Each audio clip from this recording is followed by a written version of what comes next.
তোমরা অনেকেই আমাকে কমেন্ট করে বলেছিলে তুমি এখন মোটরটা যেহেতু নতুন কিনেছো, মোটরটা খুলে তারপর ঘরের মধ্যে রাখবে, না হলে চুরি হয়ে যাবে। তাই তোমাদের কথা মতো আমি ঘরের মধ্যে মোটর খুলে রাখি। আবার যখন দরকার হয় বা ঘরের পোতা সমেত যখন আমি দেওয়াল ভেজাই, তখন আমি মোটর সেট করে তারপরে দেওয়াল ভেজাই।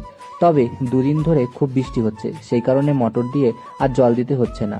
তবে আজ সকালে যখন আমি মোটরটা বের করে আবার প্রতিদিনকার মতো চালাতে শুরু করলাম, তখন দেখলাম মোটরটা চলছে না, আর মোটরের মধ্যে থেকে আওয়াজ আসছে, তবে জল বের হচ্ছে না। এটা আমি কি করব বুঝে না উঠতে পেরে আমি মোটরওয়ালা দাদাকে ফোন করলাম।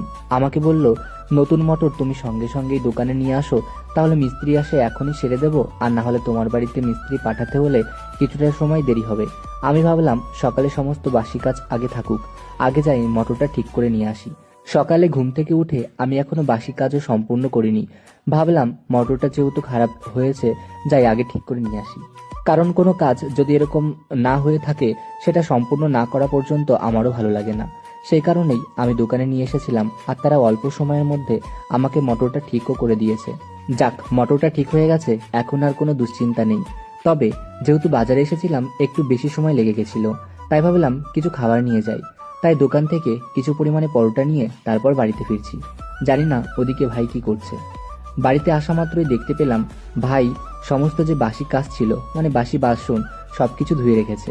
বেশ ভালোই হলো, আমাকে এখন আর বাসি থালা বাসন ধুতে হবে না। তাই আমরা দু ভাই মিলে বাজার থেকে আনা পরোটাটা খেয়ে নিলাম।